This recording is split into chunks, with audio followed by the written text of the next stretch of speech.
Assalamualaikum warahmatullahi wabarakatuh. Waalaikumsalam warahmatullahi wabarakatuh. Alhamdulillah, wassalatu wassalamu ala rasulillah Sayyidina Muhammad ibn Abdillah wa ala alihi wa sahbihi wa man wala wala hawla wala quwata illa billah, amma ba'd.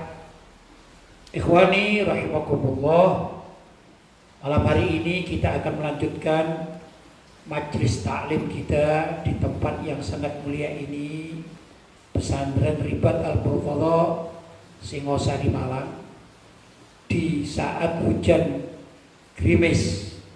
Namun mudah-mudahan kegiatan kita tetap dicatat oleh Allah SWT sebagai amal ibadah yang pahalanya berlipat ganda. Allahumma amin.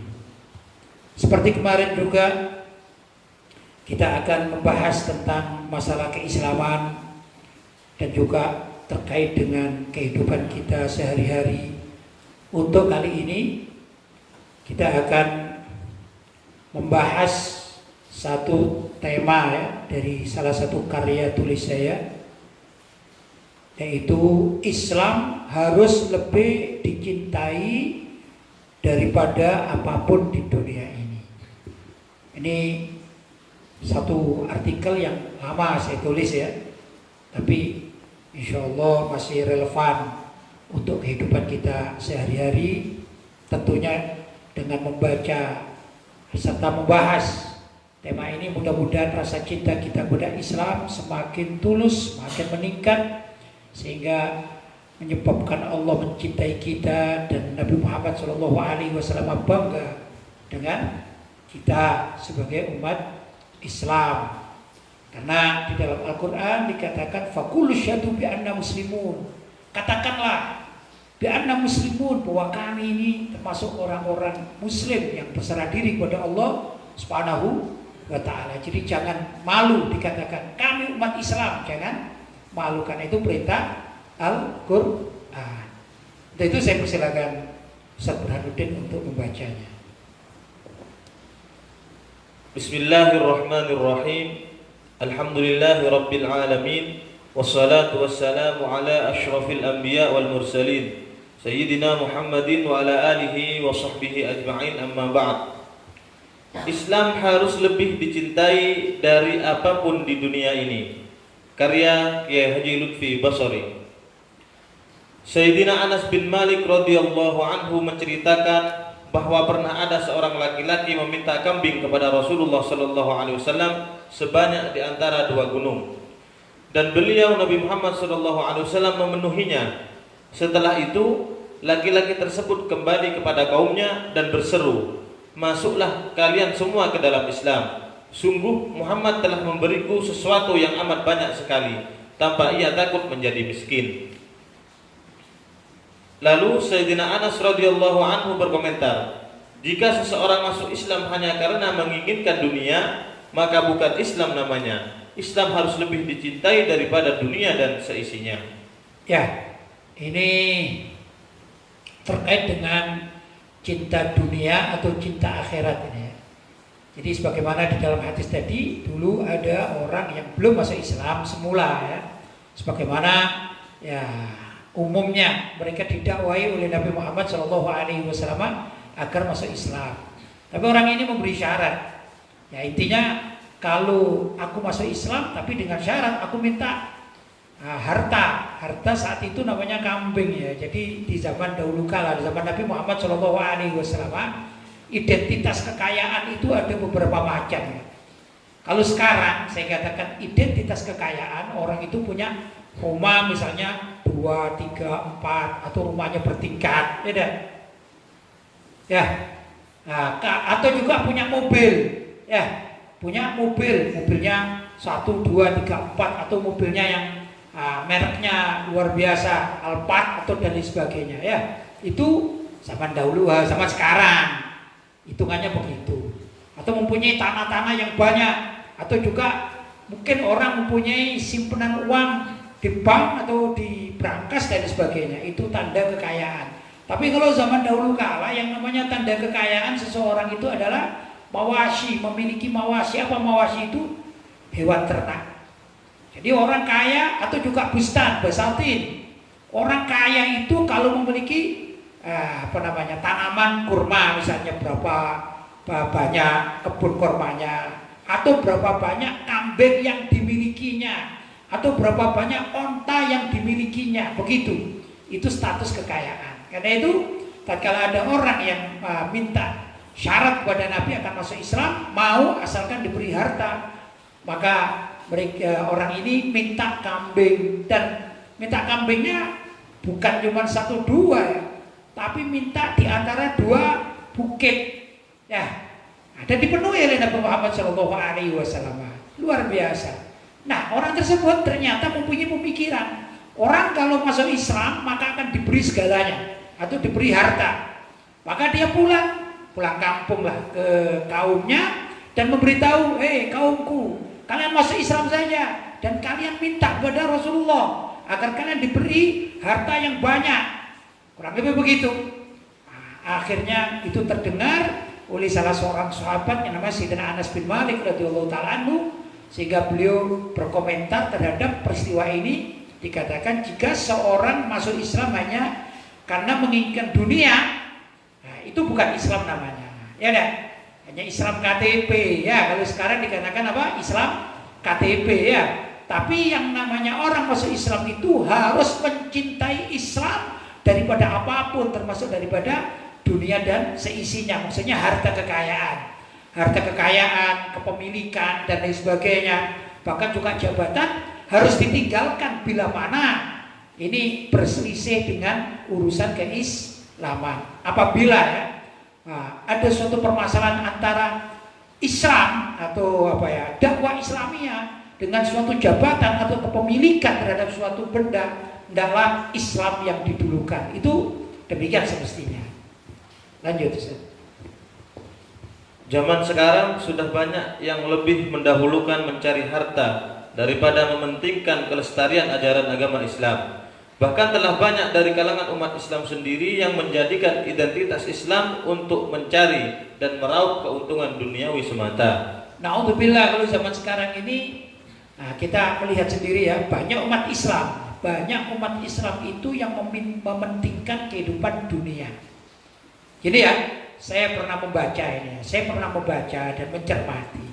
Aneh ya, orang non-muslim, ini sebagai contoh ya, orang non-muslim kalau kebetulan menjabat di suatu jabatan strategis, ini rata-rata mereka itu bekerja untuk agamanya, untuk kepentingan agamanya dan kaumnya begitu.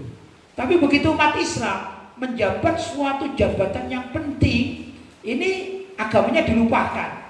Ini sering terjadi begitu, ya dah. Justru dia hanya mementingkan dirinya sendiri atau kelompoknya, atau memperkaya diri sendiri. Begitu yang sering terjadi. Jabatan di sini macam-macam ya. Bahkan misalnya di tengah pasar itu kan ada pejabat pasar juga kan ada ya, atau penguasa pasar kan gitu. Nah, ini yang sering saya dengarkan itu. Kalau misalnya ini ya, ada non-muslim menjadi ketua perhimpunan misalnya di suatu komunitas pasar, maka dia akan memikirkan bagaimana caranya itu ya, agar di situ ada fasilitas sesuai dengan agama yang dia anut, entah itu tempat ibadahnya atau kepentingan yang lainnya.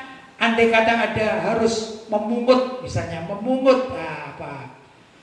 donatur ya, atau dana dari masyarakat, maka disalurkan kepada urusan agamanya. Itu kebiasaan non-muslim. Tapi umat Islam justru tidak. Kalau menjadi suatu penguasa di pasar misalnya, mereka lupa dengan agamanya. Bahkan kadang-kadang pasar sebegitu besar, cuman ada musola yang kecil, ya yang tidak terurus, tidak terawat, sedangkan penduduk dari pasar tersebut jumlahnya ratusan. Ini yang sering terjadi. Padahal penguasa pasar itu muslim. Jadi sangat ironis. Kenapa? Karena sebagian orang Islam itu lebih mementingkan kehidupan dunianya daripada urusan agamanya. Ini yang sangat memprihatinkan. Silakan Ustaz.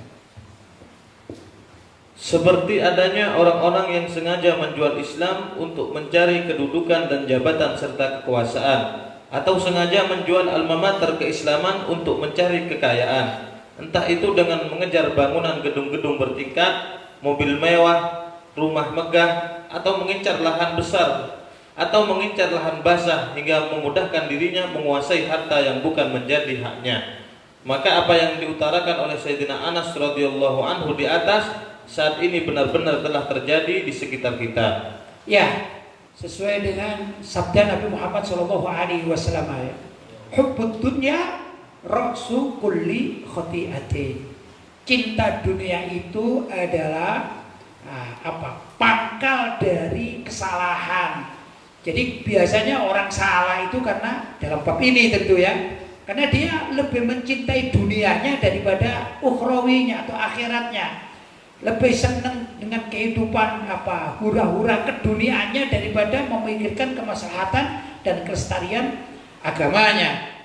Sehingga ada sebagian orang yang mempunyai alma mater agama yang bagus. Misalnya ada orang yang dipanggil oleh masyarakat sebagai tokoh atau tokoh masyarakat, atau mungkin tokoh ormas, atau tempat pendidikan keagamaan, atau yang lain sebagainya. Itu sebagiannya tidak dipergunakan untuk melestarikan ajaran agama, tapi justru mencari dana sehingga membuat proposal dengan menggunakan alma mater yang menjadi tempat kebanggaannya, ya, dengan menginginkan turunnya atau cairnya harta dari berbagai macam sumber. Bahkan kadang-kadang tidak tahu dia ini halal haram tidak jadi urusan. Ini sering terjadi. Atau juga ada seorang, bahkan tokoh kadang-kadang ya, itu memperjualbelikan alma mater agamanya, atau kalau dia sebagai ketua suatu ormas atau lembaga dan lain sebagainya untuk mengejar jabatan.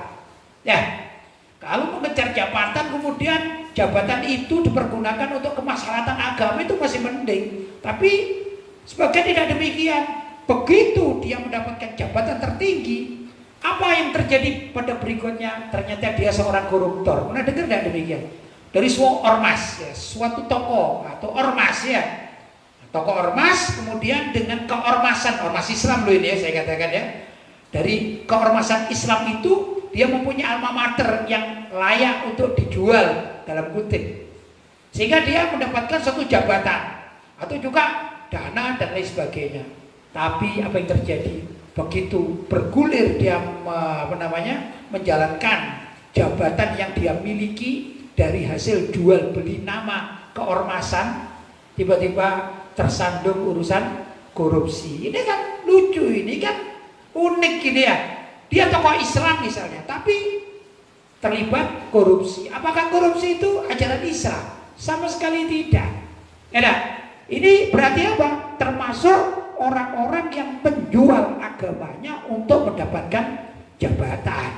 Ini terjadi sekeliling kita. Coba kita baca di berita-berita, entah itu di televisi kadang-kadang ya, atau di koran atau medsos, kan sering terjadi gitu. Tokoh masyarakat terlibat korupsi. Kok bisa tokoh tersebut menjadi memegang jabatan yang strategis? Iya, ada yang kata dia bukan tokoh Islam yang dikatakan oleh masyarakat, tidak mungkin. Sedangkan demikian juga begitu dia jadi tokoh, naudzubillah, bikin malu umat Islam. Ini sering terjadi. Itulah sebagaimana dikhawatirkan oleh Sayyidina Anas bin Malik radhiyallahu taala anhu. Silakan Ustaz. Padahal Allah telah memberikan kenikmatan bagi setiap orang, namun kebanyakan orang itu melupakannya dan tidak mensyukurinya. Sebagaimana dalam firman Allah yang artinya, dan sesungguhnya telah kami muliakan anak-anak Adam, kami angkut mereka di daratan dan di lautan, kami beri mereka rezeki dari yang baik-baik, dan kami lebihkan mereka dengan kelebihan yang sempurna atas kebanyakan makhluk yang telah kami ciptakan. Ya, jadi gini, kadang-kadang standar orang itu ya, dia tidak melihat dirinya sebagai seorang manusia yang sempurna. Padahal dia diberi kenikmatan yang sangat luar biasa dibandingkan dengan apa yang diberikan oleh Allah pada hewan-hewan atau makhluk yang lain, ya. Manusia ini kan sangat sempurna. Laqad khalaqnal insana fi ahsani taqwim. Sungguh telah kami ciptakan manusia itu pada bentuk yang sangat sempurna. Sudah kenikmatannya sangat banyak ini. Tapi kenapa mereka tidak bersyukur? Karena standar keinginan hawa nafsunya itu tidak distandarkan dengan pemberian Allah kepada makhluk lain. Seperti pada hewan misalnya, dia bertasabuk atau berlomba-lomba untuk mengumpulkan kekayaan misalnya, atau berebut jabatan karena standarnya sesama manusia. Ini jadi masalah. Andai kata setiap orang itu menyadari, alhamdulillah aku ini misalnya, aku ini diberi wajah yang bagus, ya enggak? Seburuk-buruk manusia itu masih lebih baik daripada setampan-tampan atau seelok-elok binatang. Ya, sebagai contoh misalnya, mohon maaf ya, misalnya ini ada orang yang diberi oleh Allah SWT cacat dalam wajahnya, misalnya ya, entah telinganya tidak ada, ya, cacat lah yang penting. Kemudian dia ini jalan di tengah masyarakat. Orang pasti melihat, oh ini manusia, bahkan disapa. Ya enggak? Seburuk-buruk orang itu disapa oleh manusia atau sesama manusianya. Andai kata, nah ini diganti misalnya dengan kepala hewan. Kita mengatakan contoh misalnya, hewan yang paling manis, yang paling tidak menakutkan, yang paling menyenangkan, sebut saja kelinci misalnya. Sebut ya, ini kan kelinci kan lucu gitu ya. Dan menyenangkan, kita kadang-kadang gemes ingin menggendongnya, ya dah. Tapi gimana kalau misalnya ada orang, mohon maaf ya, kepalanya ini dilepas diganti dengan kepala kelinci, kira-kira orang yang melihatnya takut enggak? Pasti takut. Itu mending melihat orang yang mohon maaf wajahnya buruk. Ini lebih diterima oleh sesama manusia. Ini pertanda apa? Pertanda bahwa wajah manusia, tubuh manusia atau bentuk manusia itu sesuai dengan firman Allah, laqad khalaqnal insana fi ahsani taqwim. Sungguh kami Allah telah menciptakan manusia itu dalam bentuk yang sangat sempurna. Ini tidak disyukuri. Tapi dia berebut kekayaan, berebut jabatan. Karena apa? Standarnya ini sesama manusia. Oh, kamu dapat apa, aku dapat apa. Tapi andai kata standarnya itu, kita melihat kita sebagai manusia sudah sangat bersyukur. Jadi manusia saja sudah sangat bersyukur, apalagi diberi kenikmatan yang lain. Misalnya dari segi tubuhnya sempurna. Kan ada demikian ya. Di sisi lain ada yang oleh Allah SWT, Allah menciptakan beberapa orang yang tubuhnya kurang beruntung, kan gitu ya. Maka yang sempurna-sempurna ini mestinya bersyukur atas kesempurnaan tadi, ya dah. Belum lagi rezeki yang lain, diberi harta. Kita ini alhamdulillah ya. Kita ini walaupun semiskin-miskin manusia, mungkin prosentasinya itu ya, kalau dibandingkan orang yang mati kelaparan dengan yang kenyang, mayoritas manusia itu lebih banyak yang kenyang. Betul? Ya. Tapi kenapa kadang-kadang kita berebut harta? Berebut kepemilikan. Seburuk-buruk orang, nasibnya ini itu masih bisa tidur dengan nyaman. Bahkan di kolong jembatan pun jadi. Ya dah. Tapi bagaimana dengan pihak-pihak yang misalnya saja pihak yang rumahnya tergusur atau mungkin terkena musibah. Ini kan mestinya yang masih tidur dengan nyaman, apalagi punya rumah, apalagi punya kasur, ya, punya ranjang. Ini mestinya sudah cukup untuk bersyukur. Tapi apa yang terjadi? Tidak begitu. Manusia ini berlomba-lomba untuk mencari kekayaan, menumpuk, dan kalaupun jabatan, ini tidak mau satu, bahkan dapat satu minta dua, dapat dua minta tiga, tingkatan juga demikian, seterusnya dan seterusnya. Maunya apa? Dapat fasilitas yang lebih enak daripada orang lain. Itu yang dikejar umumnya manusia. Kalau sudah dapat, sayangnya mereka melupakan urusan agama. Ini sayang sekali. Silakan.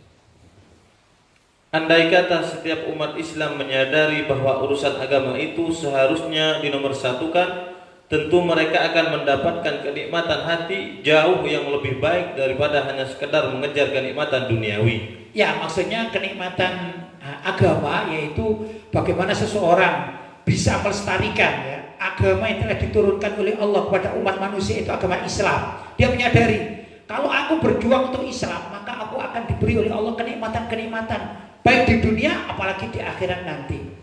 Begitu. Misalnya ada seorang penguasa di pasar, saya katakan di pasar ya. Dia mampu untuk merubah beberapa tempat ya dah, untuk masjid misalnya di pasar atau musola yang representatif. Yang semula ada musola kecil, kita kan sering melihat demikian ya. Musola kecil kemudian diperbesar. Maka apa yang dikerjakan itu mendapatkan pujian dari Allah dan janji pahala yang besar karena dia lebih perhatian daripada dagangannya ya. Dia lebih besar perhatiannya kepada agamanya dibanding terhadap dagangannya. Tapi apa yang terjadi biasanya? Tidak begitu. Islam disingkirkan atau disisihkan. Kadang-kadang kalau ada lahan ini ya. Misalnya dia berpuasa di situ, dia mengatakan ini lebih baik aku pergunakan untuk toko kedua daripada untuk lahan beribadah. Ini ironis sekali yang terjadi ya. Nah, itu yang saya katakan penguasa pun demikian, walaupun ini penguasa sebuah komunitas di wilayah perdagangan atau perekonomian, apalagi di tempat-tempat yang lain. Kadang-kadang juga kita melihat suatu tempat pendidikan umum gitu ya. Ada sih memang ada pendidikan umum yang masjidnya besar itu ada, tapi kadang-kadang ironis kita melihat jumlah dari peserta anak didiknya itu mayoritas muslim, mungkin bisa sampai 500 ada, tapi musolanya cuman ukurannya misalnya 4x4 gitu kan, tidak cocok gitu loh. Kadang-kadang ketua atau kepala dari pendidikan itu, tempat pendidikan itu muslim, mungkin Pak Haji mungkin ya ada, tapi tidak ada kepedulian terhadap agamanya, sehingga apa? Dianggap sudah cukup lah, nanti bergantian gitu.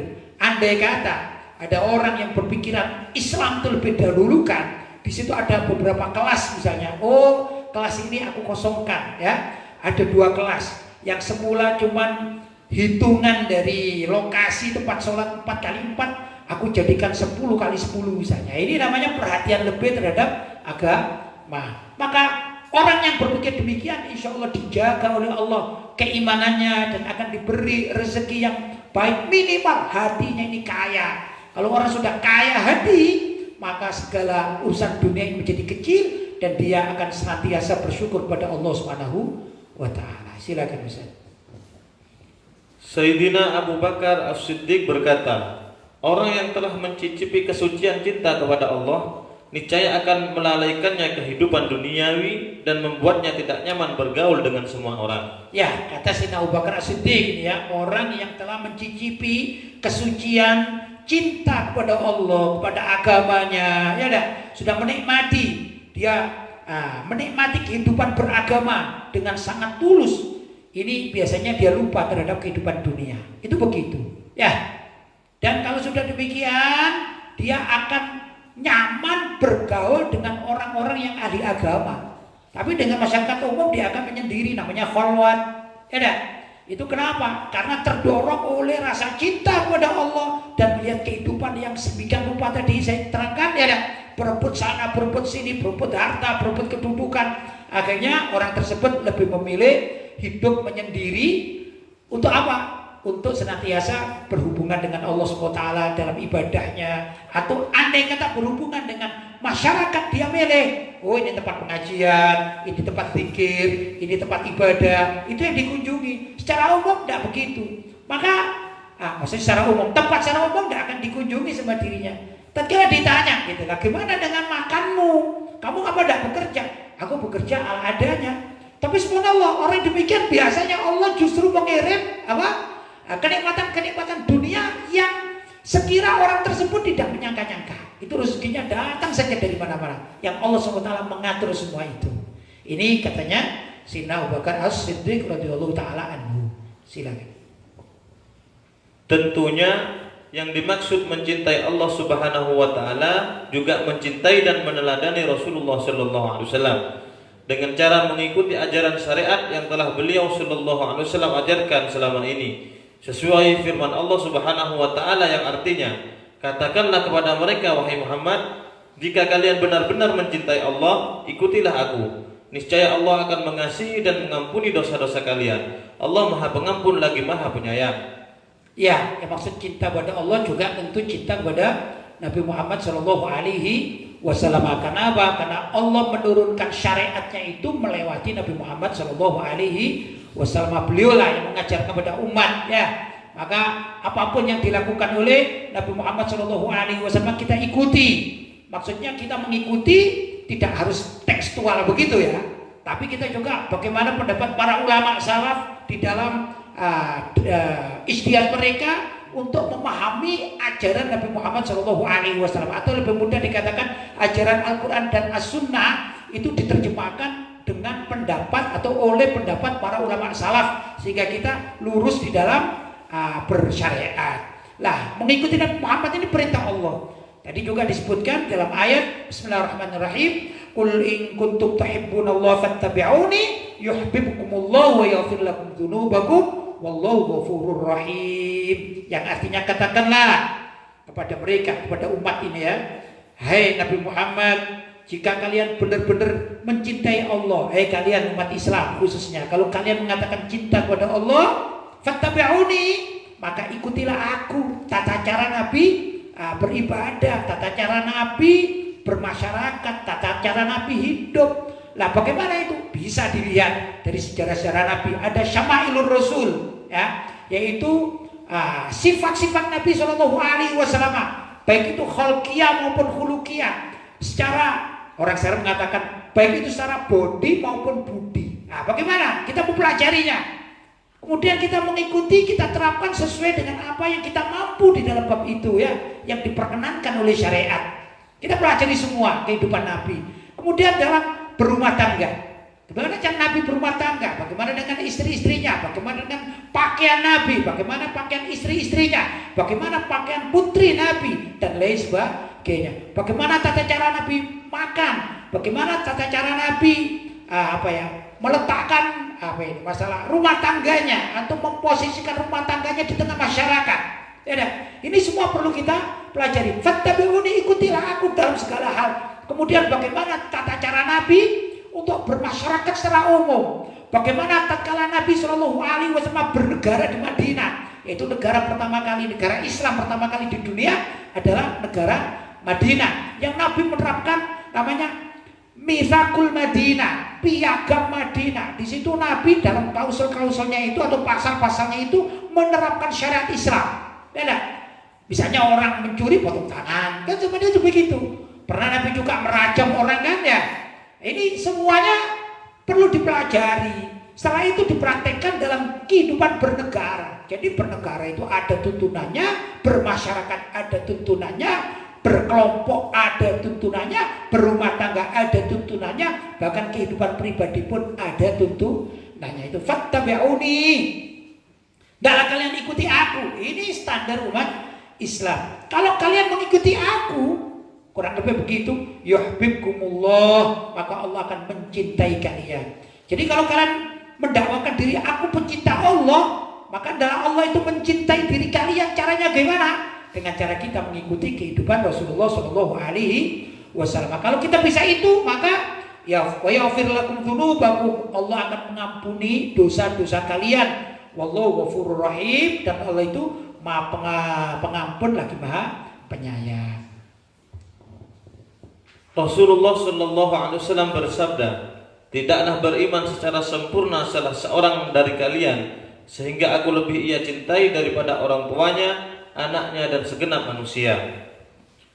Allah Subhanahu wa taala memperkuat pemahaman ini dengan firman yang artinya, katakanlah kepada mereka wahai Muhammad, jika bapak-bapak, anak-anak, saudara-saudara, istri-istri, kaum keluarga kalian, harta kekayaan dan kalian usahakan, perniagaan yang kalian khawatir kerugiannya, dan tempat tinggal yang kalian sukai adalah lebih kalian cintai dari Allah dan Rasulnya, serta dari berjihad di jalannya, maka tunggulah sampai Allah mendatangkan keputusannya, dan Allah tidak memberi petunjuk kepada orang-orang yang fasik.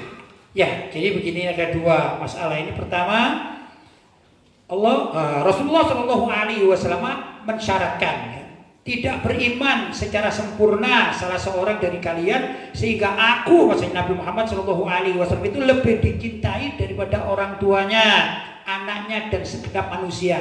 Ini hadis riwayat Imam Bukhari radhiyallahu taala anhu ya. Jadi syarat kalau kita mencintai Nabi itu harus apa ya? Tuntas ya, harus sempurna. Andai kata bertabrakan kepentingan antara orang tua dengan Nabi Muhammad, kita dulukan Nabi Muhammad. Andai kata bertabrakan kepentingan antara Nabi Muhammad dengan istri kita, maka kita dulukan Nabi Muhammad. Ya, andai kata bertabrakan kepentingan antara Nabi Muhammad dengan anak-anak kita, maka harus kita dulukan Nabi Muhammad Shallallahu Alaihi Wasallam. Itu semestinya demikian. Itu namanya cinta yang sempurna kepada beliau Shallallahu Alaihi Wasallam. Bahkan andai kata bertabrakan antara kepentingan Nabi Muhammad dengan kepentingan diri kita sendiri, ya dah, maka wajib umat Islam itu mendahulukan kepentingan Nabi Muhammad Shallallahu Alaihi Wasallam. Itu namanya cinta yang sempurna, ya dah.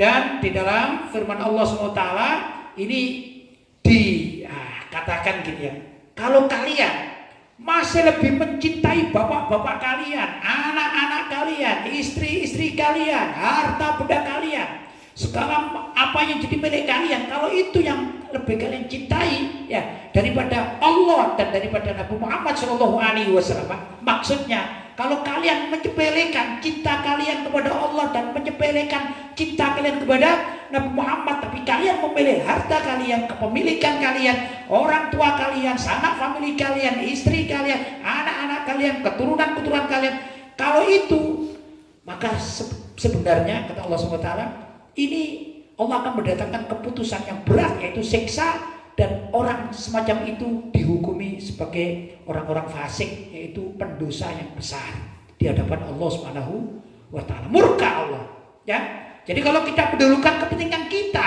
diri kita, atau sesuatu yang sifatnya duniawi dibanding dengan urusan agama, itu dosa di hadapan Allah, dan Allah akan murka kepada orang-orang tersebut. Naudzubillah min dzalik. Silakan Ustaz. Cintailah Islam itu secara ikhlas lebih dari segalanya, dari dirimu, orang tuamu, anak-anakmu, keluargamu, kawan-kawanmu, karirmu, alma matermu, organisasimu, dan segala macam milikmu. Ya, ini pesan saya kepada kalian khususnya ya, ini para santrian dan juga kepada semuanya ya. Saya wasiat juga pada diri saya sendiri. Upayakan cintailah Islam itu secara ikhlas, lebih dari segalanya, lebih dari dirimu sendiri, lebih dari cintamu kepada orang tuamu, lebih dari cintamu kepada anak-anakmu, kepada keluargamu, juga lebih dari cintamu kepada kawan-kawanmu, lebih dari cintamu kepada karirmu, ya.